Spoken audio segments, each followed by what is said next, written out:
But when we talk about cognitive and autonomous risk management, that's the one that truly blends AI with human judgment to predict it, analyze it, and act on risks in real time, moving beyond the traditional methods. But how that would really be done? It's time for our next keynote session titled Cognitive and Autonomous Risk Management. Put your hands together for Mr. Adesh Gowde, Chief Executive Officer and Chief Product Officer at Optimas. A very warm welcome, sir. Over to you. Good morning, good afternoon, everyone. The one thing that I don't have today is slides. And I'm going to talk to you about what really happens. Let this PowerPoint do its bit. I'm not a slides person. Okay, we'll try and talk straight. I'm here to share with you our experiences about the GRC world and the security operations world. Okay, and there is this transition phase that today, the OEMs, the vendors, customers are, I would say, finding challenging. Okay. And that's the topic that I'm going to cover today without slides. Some data that I want to share with you. 2024-25 Gartner report mentioned about 215 billion spending in cyber. Around the same time, there is a couple of other national, international research which mentioned about half of the organizations that spend that kind of money has experienced breach, at least one. So it's not about will the breach happen. Yeah. What happens then? It's like in GRC today, what happens is we are measuring things after an event. It's like going to an hospital and analyzing a patient based on the bills and the money that he has spent, rather than real-time data points, or I would say near real-time data points. I attribute this to three things. First, and this is my personal view, I call it the broken trifecta. First is controls are binary, risk is not. It requires context. The attacks are mutating. There's a change that's happening on a minute-by-minute basis. So a pass or fail is really, I would say, not really working at this point of time. So what do we really need is this transition that I'm talking about, the real-time, near real-time data traces, that part of the world, and then the contextual control, GRC, that part of the world, where now control should start receiving or interpreting semantic signals from the environment. And that kind of environment is where control is just not pass or fail. Okay. I'm going to show you a glimpse of a world like that. Hey, Optimus. How can I help? Switch to the dark theme. Switching now. Dark theme applied. Now, show me RBI compliance across our banking channels. The highest is internet banking at 86%, and the lowest is ATM and cash deposit machines at 50%. Why are ATM and cash deposit machines only at 50%?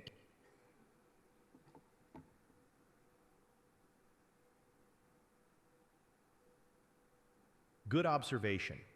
26 encryption controls are failing on 45 of 90 ATMs because the legacy operating system does not support required crypto modules. An upgrade is needed. What mitigations or alternate options do we have?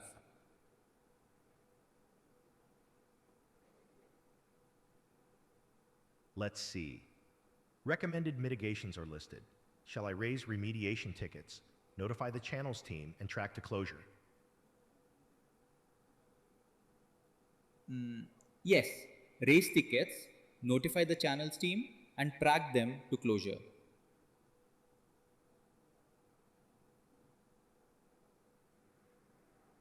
Got it. Creating the remediation tickets, notifying the channels team, and logging the risk. I'll track progress to closure. Your current trust score is 72. Good news. Your trust score is projected to increase from 72 to 76 once remediation evidence is verified.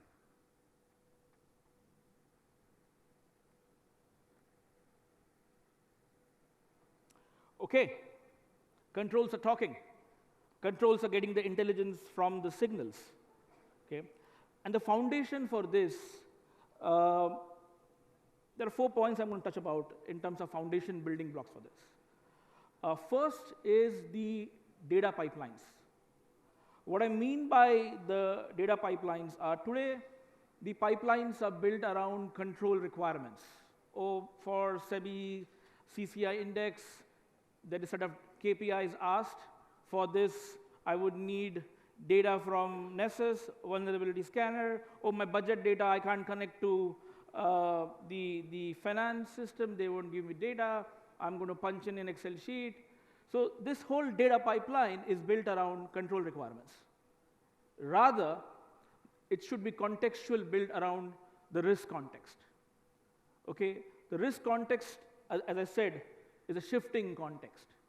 So the business impact should be factored in these data pipelines, which means now, rather than the cyber side of the data points, I shift my focus to the business side of the data points. Let's say telecom, ARPU, average revenue per user. That's a data point that I would need to quantify, for example. Or I would need a data point where goodwill capitalized in the book to estimate my cost of PR should there be an incident. These are data points, or I would say data pipelines, built around the risk context. Second, ontology. Okay. Cybersecurity, complex, moving, and I would call it relatively unstructured. Ontology gives it a structure. Okay. This structure helps us to ask questions, answer those questions based on a deterministic approach rather than a pattern and probability-based approach. You feed into the LLM a PDF file, ask questions, that's a pattern. So ontology-based knowledge graphs and reasoning is one of the key fundamental building blocks for this kind of reasoning. Second, as I mentioned earlier, semantic signals. So what I mean by semantic signals is imagine now we are getting from the EDR data points that actually are helping to interpret the control efficacy. Okay? So this transition that I was mentioning about, the sweet spot, this is where these semantic signals lie, wherein these signals from various categories can take in this data, and these data pipelines are built around semantic signals, and then there are data pipelines built around risk. These both talk together on and structure, which is a knowledge graph and ontology. Third, fourth, is reasoning, ability to ask questions not on the PDF or the data input that was done in the generative model. Okay, that's a math of different sort. Answer the why. Why did the control fail precisely? And that requires reasoning. Okay, and that reasoning comes if you have a structure that doesn't change, but the data within that structure changes. And that, what I'm coming to a point, is large reasoning models, LRMs, okay, which basically, there's a branch within neural network focusing on neurosymbolic AI, and that's the specific aspect that I'm referring to in LRM. So basically, you need to have an ontology, you need to have reasoning, you need to have your risk-based data pipelines, and you need to have all of this working together in a harmonious way. And that's one of the reasons why you can start getting to the why. Show me the highest priority context in our organization.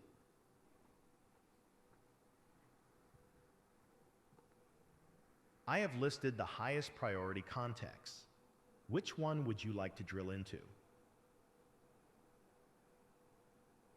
Show me why payment processing infrastructure is a high priority.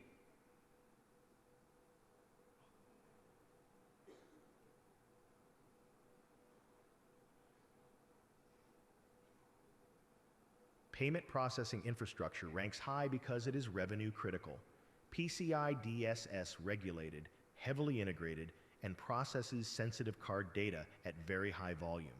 Shall I start a risk assessment now? Yes, initiate a risk assessment.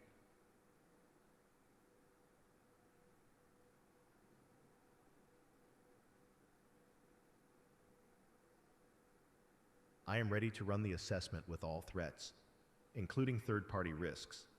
Do you want me to proceed? Yes, proceed.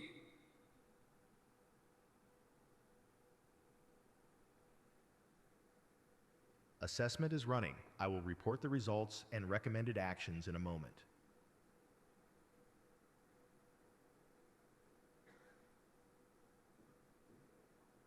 The assessment is complete. I have prioritized the risks for payment processing infrastructure. Show me the impact by business units.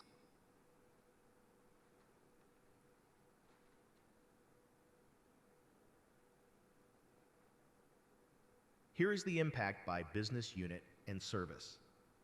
The largest hit is retail banking at about $9.6 million. If we do not mitigate, your trust score drops from 76 to 64. Okay, what could we do to address this? Escalate this to the risk committee and track to closure.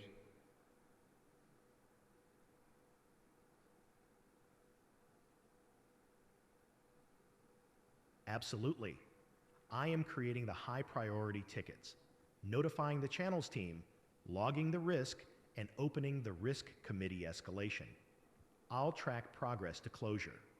Current trust score is 76. Good news.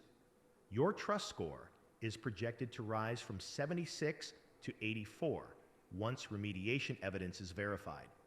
Adverse revenue impact reduces to about $32.5 million, and regulatory penalty exposure drops below $2.5 million.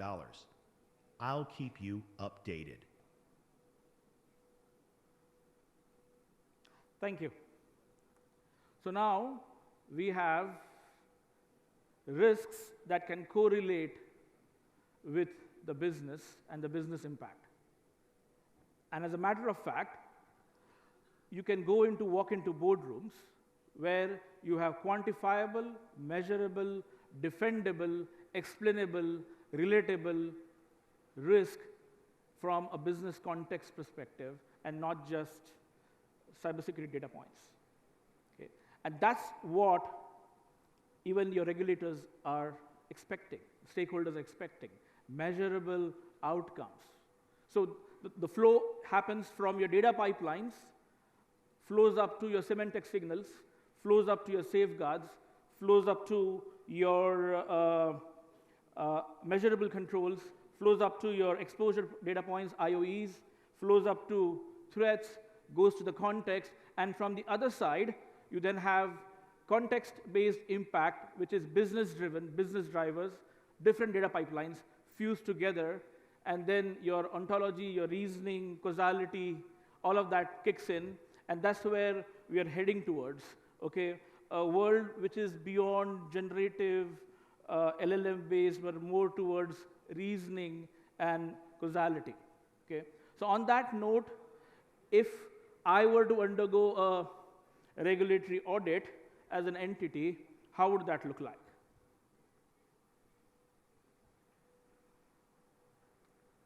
What is my CCI score this month?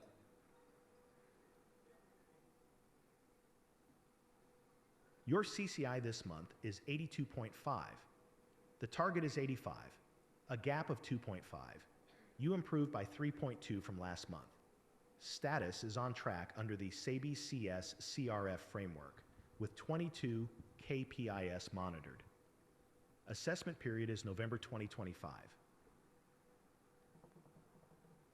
Why is the vendor risk management KPI low?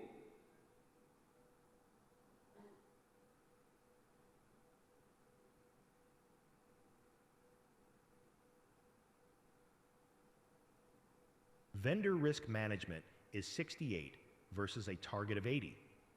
Causes are late assessments, missing third-party assurance reports, and overdue access recertifications.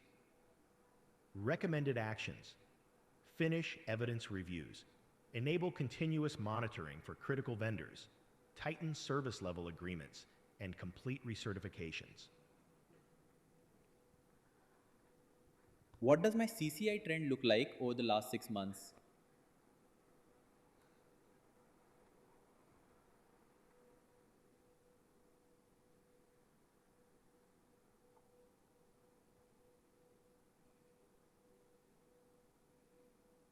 Here is the 6-month CCI trend. The trajectory is upward. The 6-month average is 78.2. The gap to the target score of 85 is 2.5 points.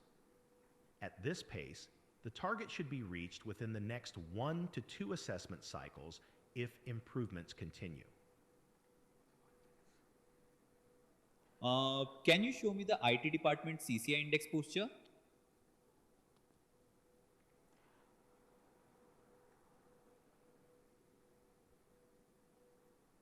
Okay, on that note, my time's up. And I just leave you with this thought.